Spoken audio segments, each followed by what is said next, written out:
This weekend, of course, Jim, is the first AEW. I'll get it right. The first AAA / WWE Triple Mania. That's going down this weekend, and you see a lot of WWE talent on the card that just announced earlier in the week. Finn Balor's on that show. I know that you were there when Vince first started to make overtures about expanding the light heavyweight division to include more international talent. So we saw there was certainly a partnership in late 96 and early 97, perhaps based on the pressure that all the success of the cruiserweights on Nitro was creating for the WWF. But are you surprised that, now there's a Triple Mania, a super lucha event with WWE attached to it? It feels like a big moment for Lucha Libre this weekend. I think you're right. I think you're right. And I think that it's going to make money. That's the bottom line. It's a business for profit. It's not the AAU, Amateur Athletic Association, or whatever. That's AAA. Anyhow, I think it's a smart business deal, and one of the goals.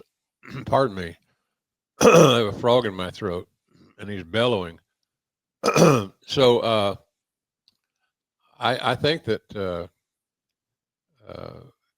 having this event does what a lot of promoters won't admit to, that some of the talent from Mexico may come in and cross over and get over as regular stars on AEW. That's one of the things I'd look at. It's a recruiting tool to sign younger, different talent. And so it's a smart move, smart way to build your roster without question. You just don't want to overexpose it with the same. Fans like different. They like new. And I'm not saying you can only have 4 Japanese guys or 6 or 8 or 10 or whatever. I'm just saying that, you got to move along. You got to move along like I should be doing right now.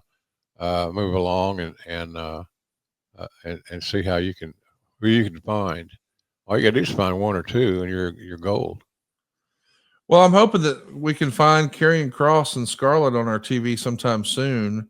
I have to admit, I thought at first this was just going to be a story for WWE Unreal, but now we're seeing lots of professional reporters like Sean Ross Sapp go on the record saying, nope, we've spoken to people inside the company and this is a legitimate release. But we're hearing reports from other people like Bully Ray who says, I don't know. WWE Creative moving forward is going to require a little espionage. They're going to start working the dirt sheets for this Unreal show. So people are trying to figure out what's real and what's not. Mike Johnson reported that Karrion Kross and Scarlett did have an offer last week, but Karrion Kross is not really saying that in his interviews. So perhaps if he didn't sign, they're just far apart on money, or perhaps it's just all an elaborate ruse and we're trying to get some interest in some story. I made the prediction that we would see Karrion at Triple Mania this weekend. I have no inside knowledge. What do you think is next for Karrion Kross and Scarlett? Will they stay with WWE? Do they wind up back there? Are they going to make some appearances outside the tent? Is there a chance they wind up going somewhere else completely, Jim? Well, there's a chance. Yeah, there's always a chance. I watched their performances several times, and without sounding chauvinistic and a dirty old man, the girl is the star of the show. Scarlett, you're a big fan of Scarlett. Yep. She's just got a great TV look, and she knows the right attire to wear and how to do her hair and things that maybe not the average fan would think about, but her look all around, her cosmetic look and her attire, wardrobe, shall we say, is spot on. I don't have any idea if she can take a bump or would be willing to, but she, of the two, and I'm not knocking the guy, Karrion Kross, but she's got that main event look with no uncertainty. So if somebody smart enough to book the pair, if that's what they got to be, they limit themselves if they demand to be a unit. You don't want to limit the bookers or the booking people's creativity by saying you got to use both of them at the same time in the same match in the same storyline. That might work oftentimes, and it does, but it's not the only way to look at things. And she's got lots of charisma, and that's the one thing that we talked about Hogan last week, the week before, whatever it's been. You can't teach charisma. Right. It's not a booker, not a Watts or Eddie Graham or Vince McMahon or anybody else that can teach charisma, but they can recognize charisma better than the average guy. And I think that's what I think about it. Charisma is unteachable. You either got it or you don't have it. And the it is all important. Let's talk about our topic today. We're going to be talking about SummerSlam 2005. This is an interesting time in the WWE because it's really near the end of Hulk Hogan's historic run in the WWF. He's going to have one more match after this. It'll be the following year at SummerSlam 06 against Randy Orton. And that'll be the end of Hulk Hogan in the WWE. But a lot of people remember this match more than any others of this era of Hulk Hogan. We're talking about his one-on-one confrontation with Shawn Michaels. They were at the MCI Center in Washington, D.C., a pretty historic building for Hulk Hogan. You look at all those classic Starcades that happened right there, including the one against Sting in 97. And here he is now against Shawn Michaels in the main event. I know we're going to talk about the match here in a little bit, but let's just talk just a minute here about their personal relationship. As best you understand, what was the nature of the Shawn Michaels Hulk Hogan relationship, Jim? Mild at best.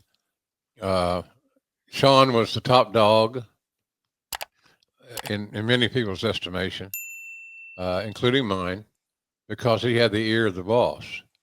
You know, Vince told me on many occasions that he looked at Shawn and he saw himself as a young guy, defiant, talented, so forth. So, but they didn't have a close relationship. It coexisted for the sake of a match, and they had that match we'll talk about. And I don't know. I don't want to say they're enemies. They weren't enemies. They're just indifferent to each other. And Shawn, like all wrestlers, was protecting his spot. He's Hogan coming in as this baby face, this big baby face, getting over again quite easily just by listening to his music. It was a protective area for Shawn. He may not admit that. That's just my opinion.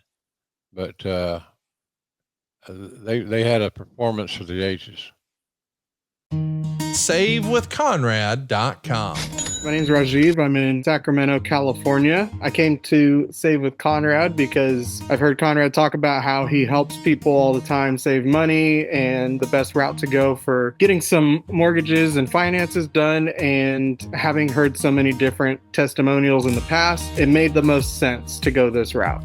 We were in the market for a new house and we wanted to know what we could afford. So we spoke with Steve and then Diane to get through the pre-approval process to see what we could afford. And then once we were able to understand that aspect of it, that was when we were able to shop around for a house to get a mortgage through Save with Conrad. Everybody on the team was great. Everybody really explained everything fully to where it was more in like layman's terms to where I could understand it as someone not in the business or having shopped around for houses too many times. So being able to understand every step of the process and talking with everyone on the team about that was really, really helpful. And it made me feel really confident that I was going the right route.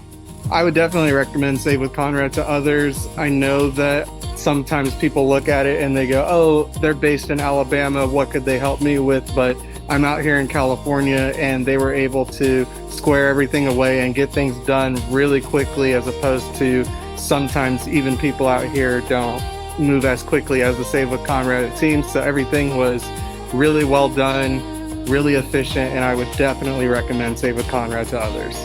My name is Rajiv. I'm in Sacramento, California, and I was able to get into my dream home with SaveWithConrad.com. NMLS number 2129, equal housing lender. SaveWithConrad.com.